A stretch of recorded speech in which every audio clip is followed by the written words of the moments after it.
내가 동굴에 매여 있고 수많은 것들이 뒤덮여 있는데 왜 나는 안 보이지? 안녕하세요. 불교혁명 18편을 시작하겠습니다. 17편까지 이어져 온 내용을 1부로 보시면 되겠습니다. 2부의 내용은 탐진치에서 탐, 구함 파트입니다. 구함, 바램, 욕망. 왜 구하지 말라고 하는가? 어떻게 욕망에서 벗어날 수 있는가? 언제나 우리는 왜와 어떻게가 중요합니다. 그것을 모르고서는 그냥 버려! 욕심 부리지 마!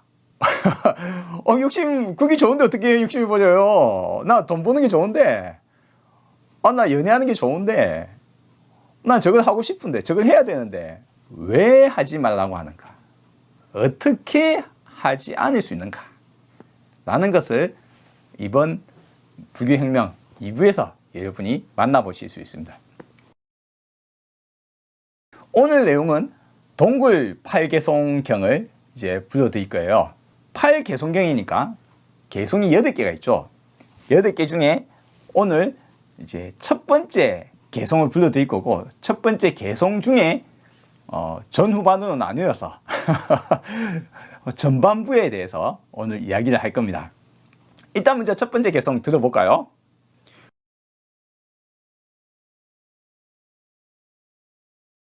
동굴에 매여 있고 수많은 것들로 뒤덮여 있어. 굳어버린 사람은 미혹에 빠져 있다. 이것이 이제 전반전입니다. 이게 오늘 이제 공부할 내용이고요. 두 번째 내용은 실로 그런 자는 벗어남에서 멀기에 세상에서 욕망을 쉽게 버릴 수 없다. 이것이 이제 후반부 내용입니다. 자, 동굴에 매여 있다. 그리고 수많은 것들로 덮여 있다. 왠지 좀 익숙하네요. 그쵸? 어떻습니까? 왜 그렇습니까? 제가 꾸준히 우리가 이야기해왔기 때문에. 하나는 뭡니까? 내가 우물 안에 개구리다. 왠지 우물이랑 동굴이랑 비슷한 느낌이 들지 않나요? 예, 바로 그렇습니다. 여기서 동굴은 바로 제가 말하자면 우물과 동일한 의미를 가지고 있다. 그리고 수많은 것들로 뒤덮여 있다. 뭡니까? 견해의 껍질. 그쵸? 수많은 것들로 단단하게 굳어버린 나의 수많은 견해의 껍질. 예, 경험과 학습한 것에 의해서 내가 쌓아온, 내가 그렇다고 생각하는 것들, 그런 기준들, 그런 것들로 뒤덮여 쌓여 있다. 그렇게 해서 단단해진 사람은, 이제 단단해졌다. 뭡니까? 유연한 거랑 반대죠. 유연하면 어떻습니까? 다른 것을 보았을 때 그럴 수 있구나 하고 하면은 어떻습니까? 유연한 사람이죠. 새로운 것을 받아들이고 변화할 수 있는 사람. 근데 단단해진 사람은 뭡니까? 내하고 다르다고 해서, 또는 내 생각과 다르다고 해서 화를 내거나, 그쵸? 그게 일부 내용이죠. 어쨌거나 단단하게 굳어버린 사람은 어떻다고요? 미혹에 빠져 있다. 자, 미혹, 이거는 뭡니까? 제가 지금까지 꾸준히 이야기해왔는데, 하나로 치자면 상에 잡혀 있다. 상을 버려라. 견해를 버려라. 그렇죠? 또 뭡니까? 전도몽상. 전도된 몽상. 뭡니까? 전도시킨 몽상. 현실은 이러는데 나는 거꾸로 꿈꾸고 있다 이거예요. 현실을 봐도 안 보고. 그렇죠? 그래서 전도몽상이죠. 그래서 전도몽상과 동일한 말입니다. 미혹에 빠져 있다. 이건지 저건지 모르겠는데 하여튼 뭔가에 혹해 있다. 미혹에 빠져 있다. 전도몽상에 빠져 있다. 상에 잡혀 있다. 견해에 집착하고 있다. 다 동일한 말입니다. 이제 여기까지 불러드렸는데, 그러면 뭐 별거 없네요. 바로 진행하죠. 아닙니다. 오늘은 특별히 제목에서 보이는 것처럼 한 가지 집중된 내용을 한번 이야기할 거예요. 뭡니까? 바로 내가 동굴에 매여 있고 수많은 것들이 뒤덮여 있는데 왜 나는 안 보이지? 우리 보통 나이 많고 막 딱딱하게 굳은 사람 뭐라고 말합니까? 보통 뭐 편한 말로 좀 나쁜 말이지만 꼰대. 꼰대 또 나 때는 또 막 이야기하고 있어. 군대 시절 이야기, 젊은 시절 이야기, 뭐 나 때는 안 그랬는데 막 이야기하고 있습니다. 왜? 그 사람은 그게 기준으로 굳어져 있기 때문에. 그렇죠? 그러면 새로운 것, 젊은 사람의 내용, 새로운 사실에 대해서 받아들이기 힘든 사람, 자기 주장만 하는 사람, 이게 옳아, 이게 맞아, 이렇게 해야 돼. 토론이 안 되고, 그렇죠? 토론이 할 수 없어요. 꼰대랑은 토론할 수가 없어요. 난 이게 맞다고 생각하는데, 자, 내 생각이 잘못될 수 있다라는 유연한 사람, 그런 사람이 누굽니까? 바로 현자이고 불교가 추구하는 현인, 지혜를 얻은 자입니다. 내가 우물안 개구리인 것을 알게 된 사람. 그 사람은 이제 내 생각이 잘못될 수 있다는 걸 알기 때문에 그럴 수 있구나. 그럴 수도 있겠네. 한번 생각해보자.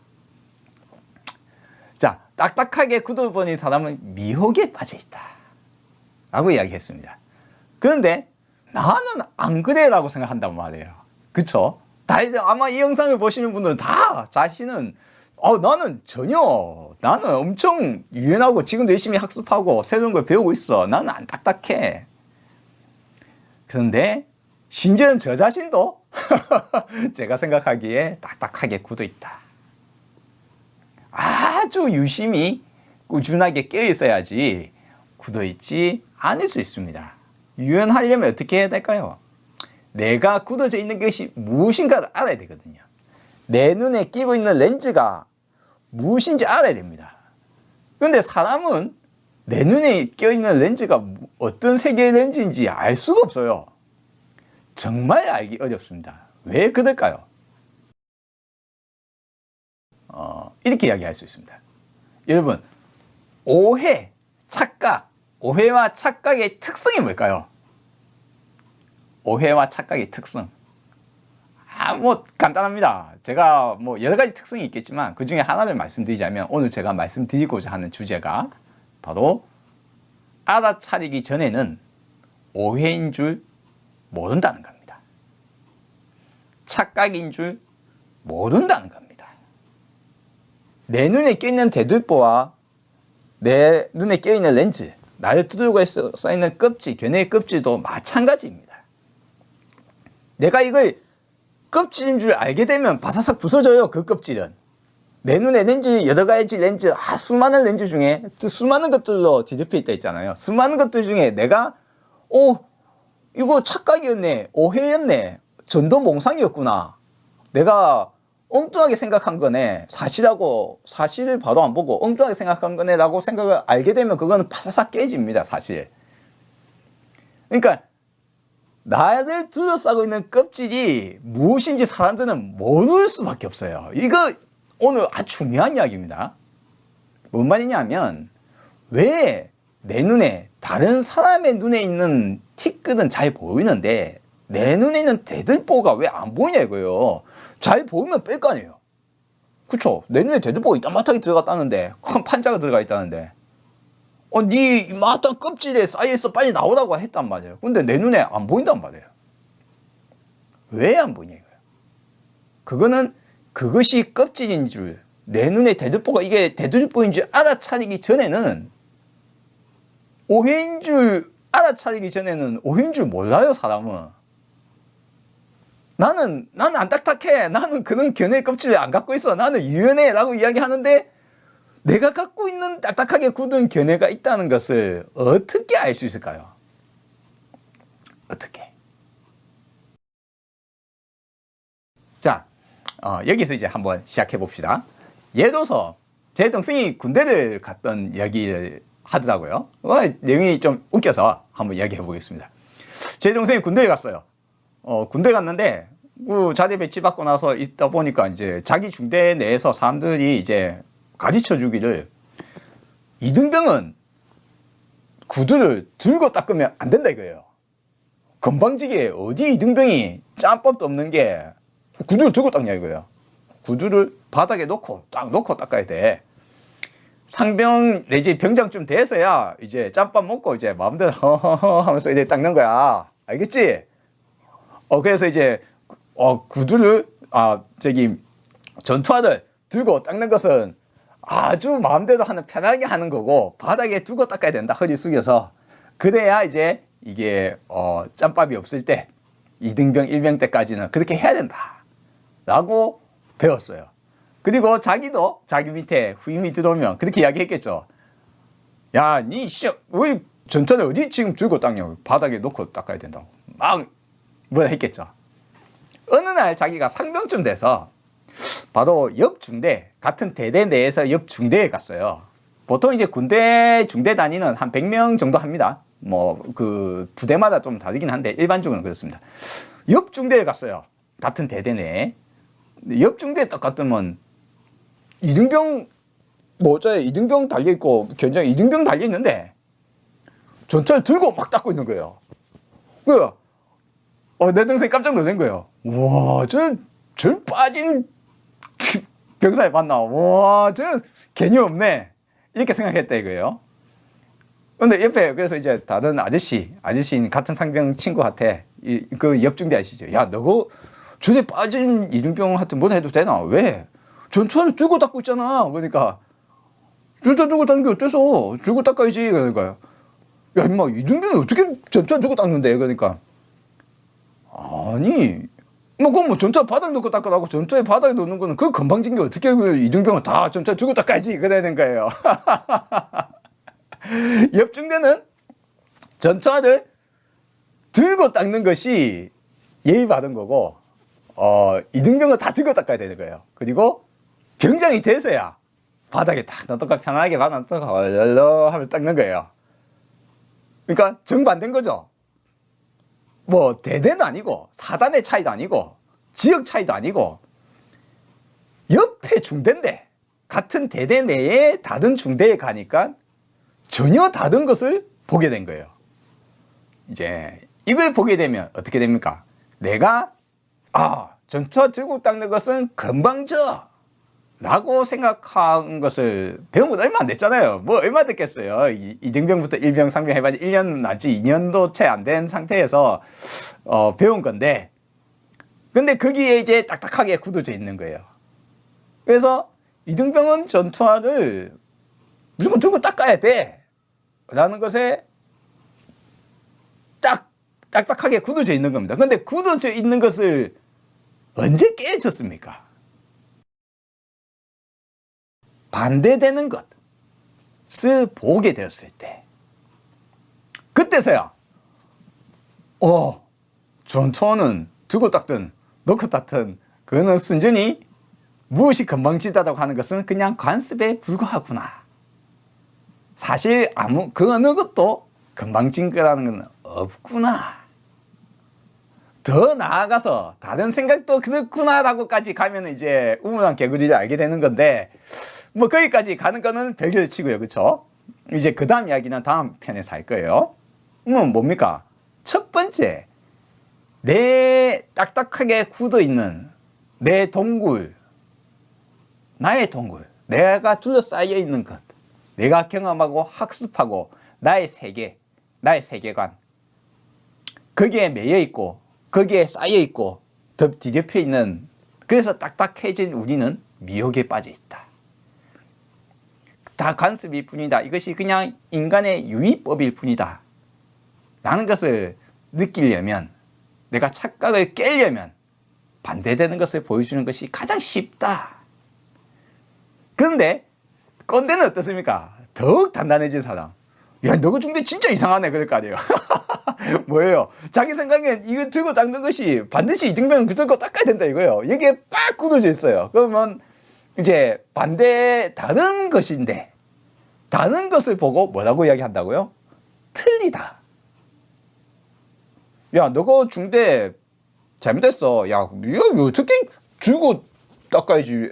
이등병 쩔따구가 바닥에 놓고 닦고 라고 뭐 예를 들어서 막 뭐다 하고 자기 아저씨 보고, 옆중대 아저씨 보고, 야, 너 그거 진짜 이상하네 하면서 뭐 그렇게 이야기하면요, 뭡니까?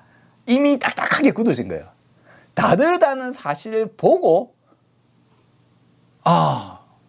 이거는 다른 거구나. 즉 내가 이렇게 하는 것은 그냥 관습이고 습관일 뿐이구나. 이거는 이래도 되고 저래도 되는구나 느끼게 되면 어떻습니까? 그 사람이 이제 그 견해 껍질이 조금 바삭 깨지겠죠. 어느 날 자기가 이제 뭐 원톱 병장이 되면 야, 너 그 마음대로 닦아. 그럴 수도 있겠죠. 그러면 그 중대는 전통이 바뀔 겁니다. 어떻게? 전투 안에 들고 닦든 뭐 바닥에 닦든 아, 이등병 뭐 어때서 아무 데나 닦아. 별로 중요한 게 아니야. 라고 할 수도 있을 겁니다.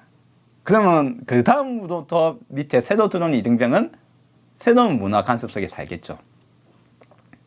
그런데 바로 그와 같은 일로 사람도 죽고 끊임없이 억압하고 싸우는 곳이 있습니다. 어디입니까? 지금의 이란에서 그와 같은 일이 벌어지고 있습니다. 이란에는 여성이 머리에 꼭 히잡이라는 것을 두건이를 써야 된다 이거예요. 어떻게 얼굴을 드러내놓고 다니느냐 라는 관습이 있었다는 겁니다. 그리고 그걸 지금도 정부에서 재정일치 사회와 비슷한 느낌이기 때문에 코란에 적혀있는 대로 어떤 경전에 적혀있는 대로 그것도 코란이 모든 코란이나 코란의 해석이 다 다를 텐데도 불구하고 어떤 한쪽의 코란, 어떤 한쪽의 해석에 따라 반드시 이렇게 해야 돼. 이렇게 적혀 있잖아. 여자는 머리에 히잡을 꼭 써야 된단 말이야. 그래서 히잡을 쓰지 않는 여성을 데리고 가서 이렇게 구속을 시켰다가 여자가 갑자기 죽게 됐어요. 어떤 일로. 그래서 아니 이 자유로운 세상에 이런 일이 있을 수 있나 여성 히잡을 벗어야 되지 않느냐 자유를 달라 해서 민중들이 들고 일어나고 지성이 일어나고 젊은이들이 조금 더 젊은이들은 외부 문물에 익숙하기 때문에 이란에서는 뭐 인터넷이나 SNS를 이렇게 막 차단하기도 하는데 걔네들은 이제 VPN이라는 우회 경로를 따라서 이제 외국의 수많은 자유문물을 접할 수 있기 때문에 보면 세상은 자유롭거든요. 머리에 뭘 써야 된다는 그런 게 없단 말이에요. 그러면 어떻습니까? 야, 이거 말도 안 되는 거. 반대되는 것을 보아왔으니까. 아, 그것이 간섭일 뿐이구나. 그런 자유를 억압하는 것은 옳지 않구나. 그러니서 이제 정부에 반대하는 시위하는 수많은 사람들이 지금도 자유의 투쟁을 하고 있습니다. 아니 머리에 뭐 히잡 쓰는 게 뭐 어때서 뭐 시술하고 쓰면 되지라고 생각할 수도 있어요. 하지만 그것은 자유를 억압하는 것이다. 마치 전투화를 두고 닦느냐 바닥에 놓고 두느냐를 갖고 사람을 죽이고 있는 거예요. 한마디로. 그러면 그것을 깨달으려면 어떻게 됩니까? 다른 것을 보고 깨달아야 되는데 꼰대들이 정부에 앉아 있는 거예요. 말하자면 경전 글자 한자 한자 원리주의자는 그게 문제입니다. 경전 최우선주의자는 잘못되었다. 그렇게 가면 안 된다. 경전에 적혀있는 말을 그냥 그대로 해석하면 되지 않는다.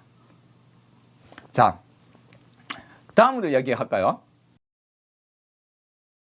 설계의 원형이 되는 사람이 바로 현장법사입니다. 현장 스님이죠. 자, 이 현장 승려가 인도로 이렇게 무려 17년이나 이렇게 여행을 하고 돌아와서 이제 당나라로 들어왔습니다. 당나라 초 645년 정월쯤에 돌아왔다고 합니다. 이 시기는 바로 당태종이 100만 대군을 이끌고 고구려와 여당 전쟁을 치고 있는 시기입니다. 역사적인 시기이기도 합니다.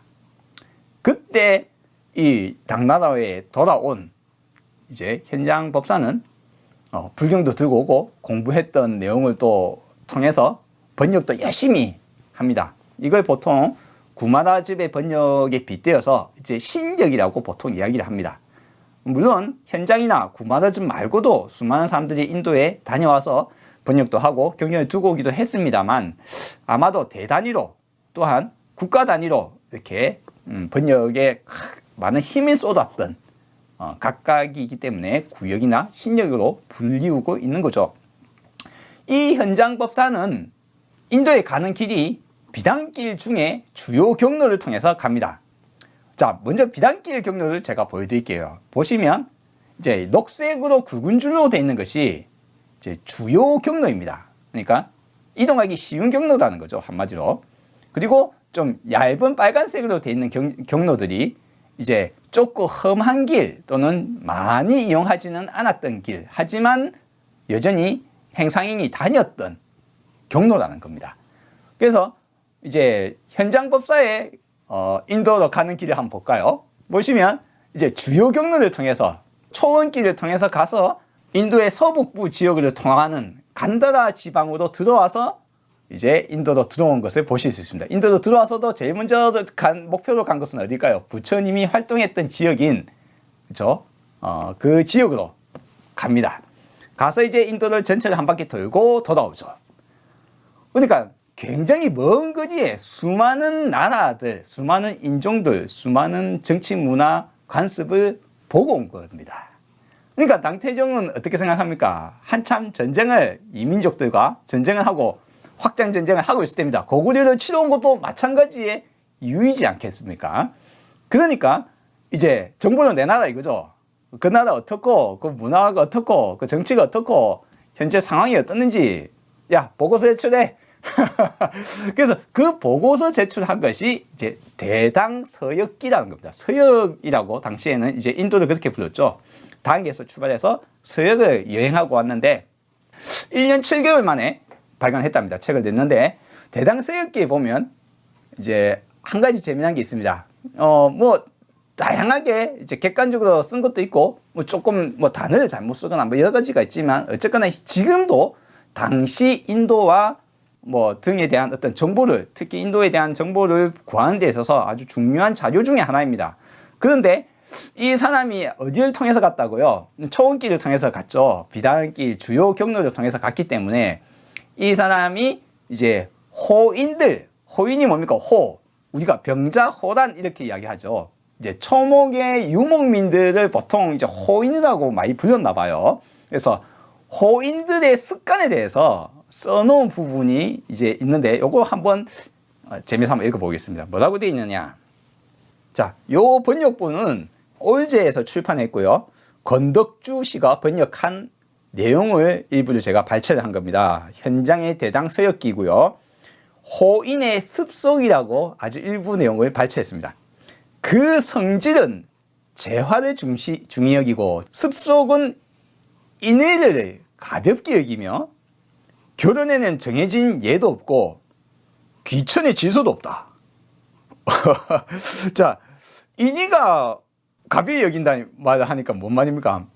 다른 말 하자면 현장이 살고 있는 사회, 당나라 사회는 아마도 유교적인 어떤 개념이 이제 사회에 많이 녹아 들어가 있다라고 볼 수 있습니다. 인의 예지, 인의를 따진다는 것은 그렇죠. 그리고 결혼에는 정해진 예도 없다. 예식이 없다 이거죠. 이래야 된다, 저래야 된다. 뭐 마음대로 하더라 이거죠. 그러면 결혼에는 정해진 예가 있어야 되는데 맞아. 저렇게 아무 때나 한다라고 눈에 틀린 게 아니고 다른 게 보였던 겁니다. 그리고 귀천의 질서도 없다. 귀족이고 천하고 하인이고 평민이고 귀족이고 왕족이고라는 귀천의 질서가 없다 이거죠. 뭐 다 그냥 보니까 뭐 족장이든 뭐 일반인이든 뭐 다 그냥 뭐 다 호용호우자하네. 그쵸? 그럼 지금 현대인인 우리가 보기에는 어떻습니까? 좋은 사회네, 평등한 사회네 그렇게 보이겠지만 이 현장 승려의 입장에서는 자신의 나라에 있는 일반적인 풍속과 다른 것을 눈에 탁 밟히는 겁니다. 아니 어떻게 위아래가 없지? 위아래를 극히 따지는 것도 뭡니까? 물론 유교만 그런 건 아니지만 유교의 영향이 좀 있었다고 볼 수 있겠습니다. 그렇죠? 그리고 뭐라고 되어 있습니까? 여자의 말을 존중함으로 여자의 말을 존중한대요. 현대인들이 보면 아주 좋은 사회네요. 남자의 격은 떨어진다. 자, 남자의 격이 떨어진다는 말, 이 느낌이 무슨 말입니까? 여자가 더 귀하게 말한다는 건가요? 아니죠. 남녀가 별로 귀천이 없듯이 남녀도 평등하게 하고 있다 이거예요. 근데 자기 나라에서는, 당나라에서는 여자는 남자애를 따라야 된다라고 해왔겠죠. 이 사람은 승려임에도 불구하고 당나라의 습속, 그 시대, 그 장소에 있는 것을 저절로 받아들인 겁니다. 유교적인 경향이 강했다라고 볼 수 있습니다. 일반 사회에. 그러니까 어떻습니까? 여자는 부창부수해야 된다라고 한단 말이에요. 유교에서는. 그쵸? 그것과 반대되는 걸 본 거예요. 자, 죽으면 그 유해는 태우고, 화장한다 이거죠. 이거 자기네들은 태우지 않으니까. 복상의 기일이 정해진 것도 아니다. 며칠 동안 해야 된다. 옷을 언제까지 입고 있어야 되고, 어제까지 상을 치러야 된다. 그런 것도 기일이 정해진 것도 아니다. 마음대로 하더라. 누구는 뭐 일주일 하고, 누구는 옥수수 푼 사람은 한 달 하고, 마음대로 하더라 이거죠. 안면을 상처를 내고, 자, 몸을 상처내지 말라는 건 뭡니까? 마찬가지로 부모로부터 물려받은 몸을 함부로 굴리면 안 된다. 어떤 내용입니까? 유교적인 내용이 좀 들어가 있죠. 귀를 자르며 머리카락을 자르고, 머리카락을 자른데 어떻게 머리카락을 잘라? 옷을 찢으며, 옷도 찢는데 많은 가축을 도살하여 사자의 혼을 제사 지낸다. 사자, 죽은 자의 혼을 제사 지낸다. 제사 지내기 위해서 가축을 많은 가축을 막 죽인 다음에 제사상에 올려놓고 사자의 혼을 달랜다 이거예요. 근데 얘네들은 바칠 게 목축 가축밖에 없어요. 유목민족인데 호인들이 주로 이제 물론 그네들도 중간중간에 다 이제 농업하는 사람들도 있지만 주로 이제 넓은 거기에서는 중국같이 막 유목민이 아니라 중국같이 이 농업 기반의 사회가 되었겠죠. 그런데 그게 아닌 것 아닙니까? 당연히 목축, 가축이 주요 재료가 될 수밖에 없어요. 그러니까 가축을 바쳤는데 이 사람의 눈에는 이렇게 보였다는 겁니다. 자, 제가 말씀드린 게 뭡니까? 다른 걸 보는 것. 전투화를 들고 닦느냐, 바닥에 놓고 닦느냐. 나는 들고 닦아야 된다고 배웠는데 옆중대 가니까는 바닥에 놓고 닦더라 이등병이. 그러면 들고 닦든지 놓고 닦든지와 똑같은 관습에 대한 것을 자기는 이렇게 많이 배워왔다 이거예요. 근데 자기가 호인들을 만나기 전에는 그럴 줄은 몰랐겠죠. 쟤네들 봐, 남녀가 막 평등하고 기천도 없고 뭐 저래. 여성이 저렇게 평등하게 돼요. 남자가 격이 떨어지네? 단어 속에 뭐가 포함되어 있습니까? 남자의 격이 떨어진다고 표현이 되어 있다는 말은 무슨 말입니까? 자기 나라에서는 남자가 더 여자보다 높은데 왜 평등하게 하냐 이거예요. 차이가 별로 없느냐 이거예요. 딱딱하게 굳어져 있느냐? 혹은 다름을 보고 내가 이거 이래도 되고 저래도 되는 것을, 관습에 불과한 것을 내가 반드시 이해한다라고 딱딱하게 굳어 있느냐, 내가 견해의 껍질을 깨 부술 수 있느냐 없느냐. 그런데 우리가 이것이 가장 힘든 건 뭡니까? 내가 평소에는 다른 걸 견문하기 전에는, 다른 걸 보기 전에는 그걸 알아차리기가 힘이 든다. 이게 내 눈에 대들보를 빼기 힘든 이유입니다. 내 견해의 껍질을 깨기 힘든 이유입니다. 나는 안 그래. 나는 딱딱하지 않아. 꼰대 아니야. 나 아주 유연해. 나 그리고 뭐 이런저런 견해를 꽉 잡고 있지는 않단 말이야. 나 안 그래. 나 아주 진리나 아주 선하게 아주 바른 것만 난 하고 있어. 그런데 나는 내가 보지 못하는, 내가 견문을 겪지 못한, 내가 보지 못한 반대 상황을 보지 않을 때까지는 내가 오해하고 있다는 것을, 내가 이런 것을, 내 이런 집착 속에, 내 환경, 내 동굴 속에, 내 동굴에서 내가 배웠던 것이 다라고 생각한 그것이 깨어지기 힘들다. 알아차리기 힘들다. 그렇습니다. 그것이 바로 오해와 착각, 전도몽상의 특징입니다. 왜 불교는 회광반조, 빛을 돌려서 내 안을 보아야 된다. 상대방이 니 어떻게 신임 사모님 말이야, 커피 타오고 말이야, 그래야 되는데 말이야, 니 맘대로 하냐고, 니 왜 칼퇴를 해? 그걸 보고 상대방을 뭐라 하는 사람은 꼰대, 딱딱하게 굳은 사람. 그걸 보고 요즘 젊은 사람들은 저렇게 하네. 제가 잘못될 수도 있지만 내 안을 돌아봐서 내 때 그랬던 것이 그냥 관습에 불과했구나 라는 것을 빛을 내 안을 통해서 보아야 되는 이유입니다. 바로 불교는 남을 고치는 종교가 아니에요. 내 견해의 껍질을 깨는 종교거든요. 그로 인해서 내 고통을 해결하고 세상을 잘못 보고 있는 것을 바로 보게 만드는 것이 불교입니다. 당연하기 때문에 우리는 알 수가 없어요. 보통 정말 알기 힘듭니다. 그건 저도 마찬가지였어요. 그거는 누구나 그렇습니다. 누구나 자기가 지금 당연하게 생각하는 것은 그게 반대되는 것을 보기 전에는 정말 알아차리기 힘들어요. 그러면 일부에서 제가 내가 우문한 개구리다, 부처도 우문한 개구리고 예수도 우문한 개구리다 라고 이야기를 하는 것은 왜 그렇습니까? 이제 알아차렸기 때문이에요. 내가 보지 못한 것도 그럴 것이다. 이게 뭡니까? 휴리스틱, 직관, 인간의 생각이죠. 지레짐작을 하는 겁니다. 즉 깨닫는 것도 지레짐작이 없으면 못 깨달아요. 인간은 학습과 배우는 것도 살아가는 것도 휴리스틱이 있어야 살아가지만 깨닫는 것도 휴리스틱이 없으면 못 깨닫습니다. 어떻게 내가 모든 것을 내가 경험한 반대의 것을 어떻게 볼 수 있습니까? 내가 뭐 신도 아니고 세상의 모든 나와 다른 어떤 반대쪽 내용을 어떻게 볼 수 있습니까? 나는 우문한 개구리인데 내가 옆 나라에 갔더만 옆 동네 갔더만 다른 걸 봤다 이거예요. 옆 동네 갔더만 고스톱을 쌍피를 치는데 이건 3피를 넣더라 이거예요. 옆에 갔더만 요거는 뭐 오를 이게 쌍피를 치고 여기 가는 거 안 치더라 이거예요. 야 우리 동네로라고 다른데 옆 동네 가봐야 느끼는데 그거는 그러면 전 세계 모든 것, 전 우주 모든 걸 가봐야 내가 알 수 있습니까? 내가 우문한 개구리라는 것을 내가 보지 못한 내가 알아차리지 못한 나의 수많은 생각들도 그와 같을 것이다. 아, 내가 우문한 개구리가 맞구나. 동굴에 매여 있고 수많은 것들로 덮여 있어서 단단하게 굳은 사람은 미혹에 빠져 있다.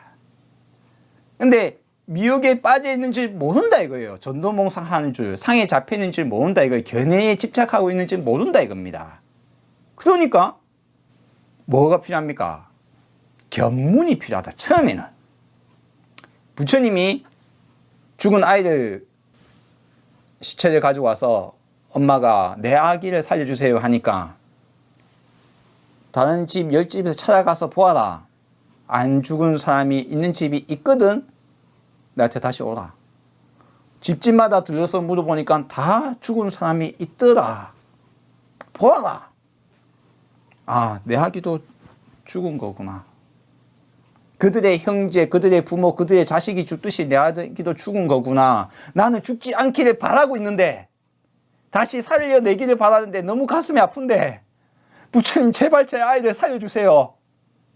근데 사람은 죽는다. 보아라.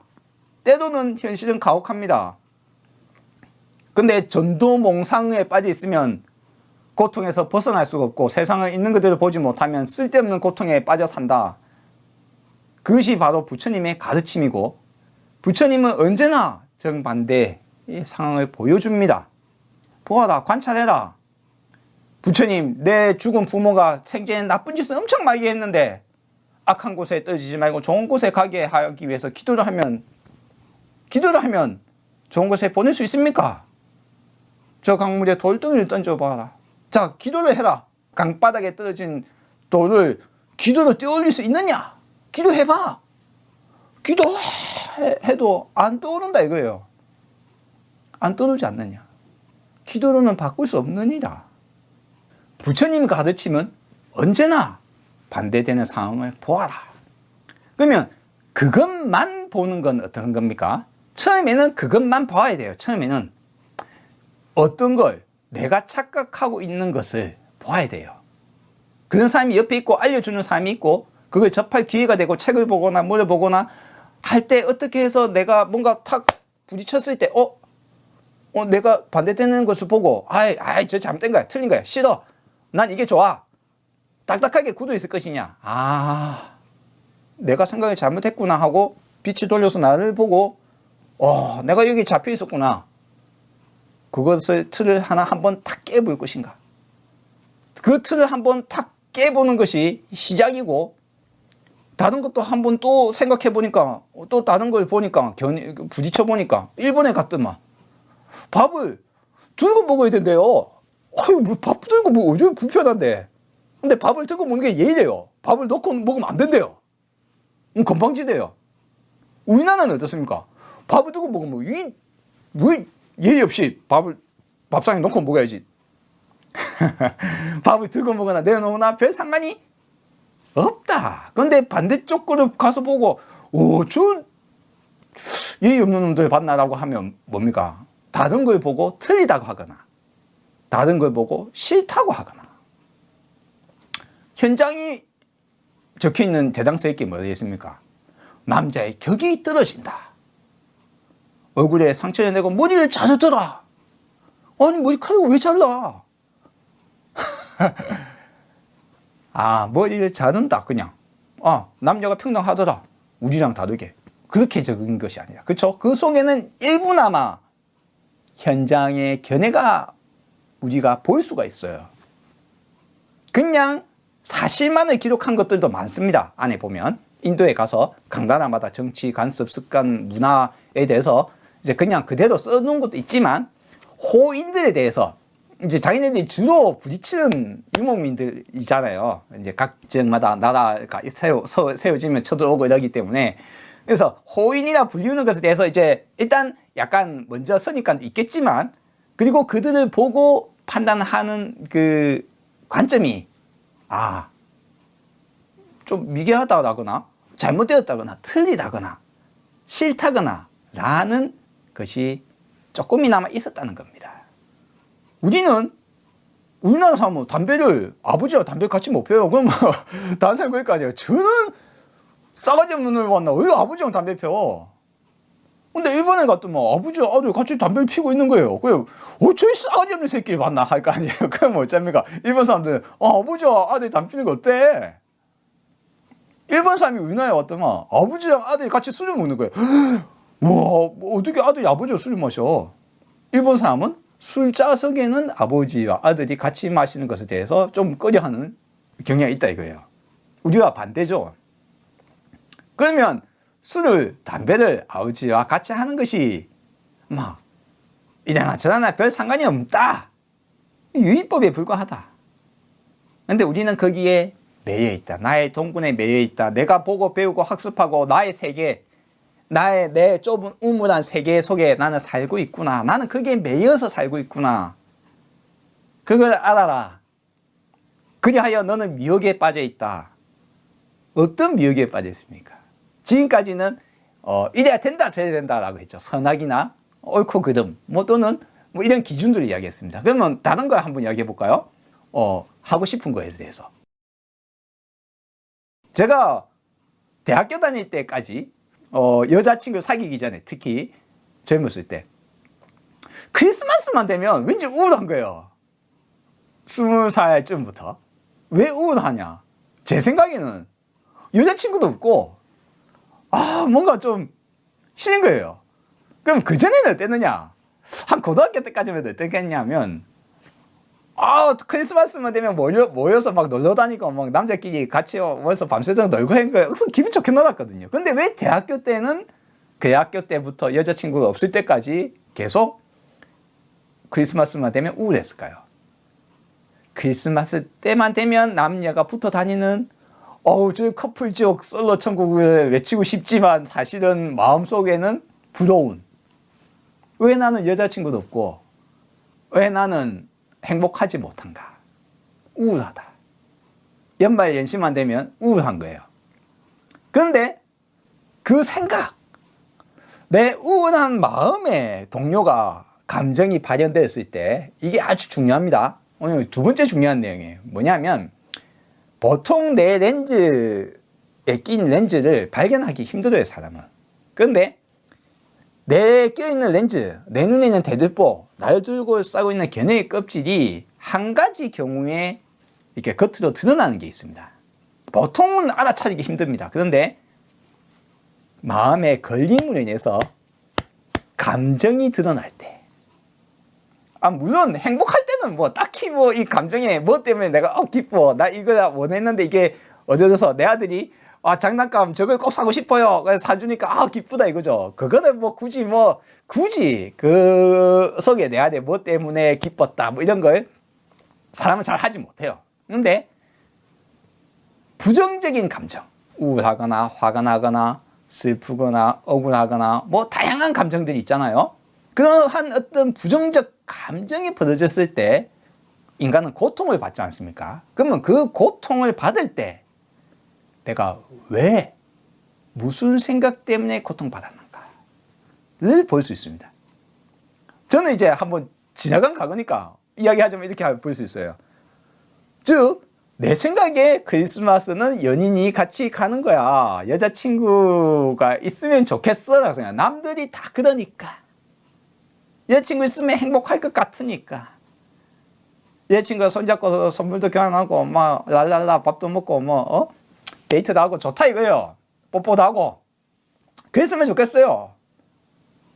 근데 그 생각은 내가 학습을 한 것이다. 옛날 크리스마스는 어땠을까요? 아주 옛날.